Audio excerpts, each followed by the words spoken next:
तो रसूलुल्लाह।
हाँ शिखर, ये हमारे डिपार्टमेंट का वायदा ही नहीं कसम भी है कि अपराधियों को सजा जरूर दिलवाएगा। तुम्हारे फादर मिस्टर सिद्धू की मौत से पुलिस डिपार्टमेंट को बहुत बड़ा धक्का लगा है। और हां, तुम्हें अदालत में गवाही देने के फैसले पर अटल रहना पड़ेगा। वो लोग तुम्हें डराने धमकाने की कोशिश जरूर करेंगे। सर, दुनिया का कोई डर मुझे नहीं रोक सकता। अपने खानदान के कातिलों के चेहरे अदालत में जरूर बेनकाब करूंगी। मिशिका, उस रात तुम्हारे खानदान के लोगों को किस बेरहमी से कत्ल किया गया, वो सारा वाकया अदालत के सामने बयान करो। उस मनहूस रात को मेरे हाथों पर मेहंदी लग रही थी, लेकिन हत्यारों ने मेरे हाथों पर मेरे खानदान के खून का रंग चढ़ा दिया।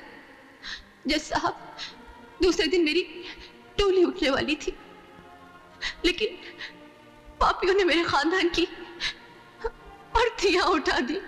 आज शैतान अपने हाथों में बंदूकें लिए मेरे घर में घुस आए और देखते ही देखते मेरे डैडी, मम्मी, भैया, भाभी और अली अंकल के साथ 8 मेहमानों की लाशें जमीन पर बिछा दी।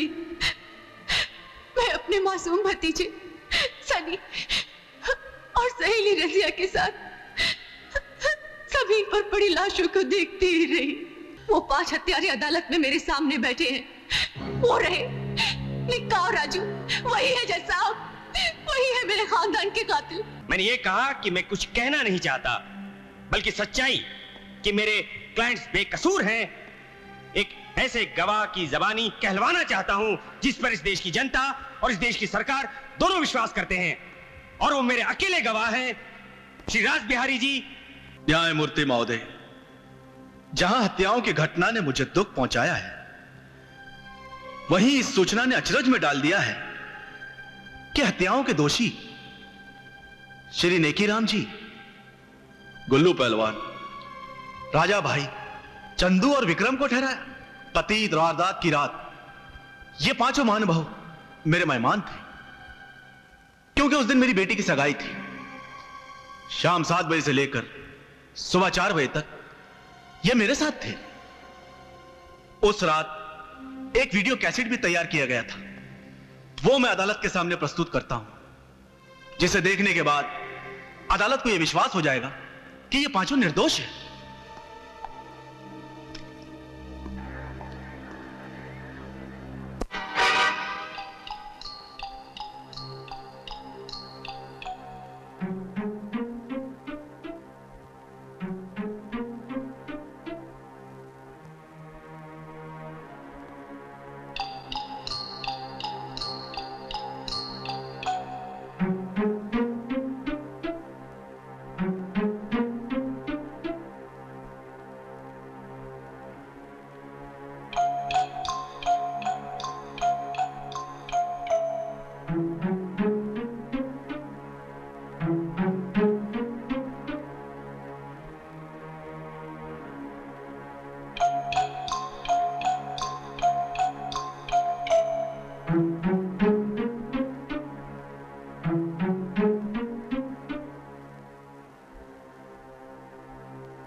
तमाम गवाहों के बयानात, दोनों पक्षों की बहस और सबूतों के मुआयने के बाद यह अदालत इस नतीजे पर पहुंची है कि वकील सरकार जुर्म साबित करने में नाकाम रहे। हालांकि जुर्म की हकीकत से यह अदालत इनकार नहीं कर सकती, लेकिन निक्का, विक्की, गुल्लू, राजू और चंदू को इस जुर्म का जिम्मेदार नहीं मानती। इसलिए इन पांचों मुल्जिमान को यह अदालत बाइज्जत बरी करती है और पुलिस को ताकीद करती है कि असली मुजरिमों को गिरफ्तार करके कानून के हवाले करे।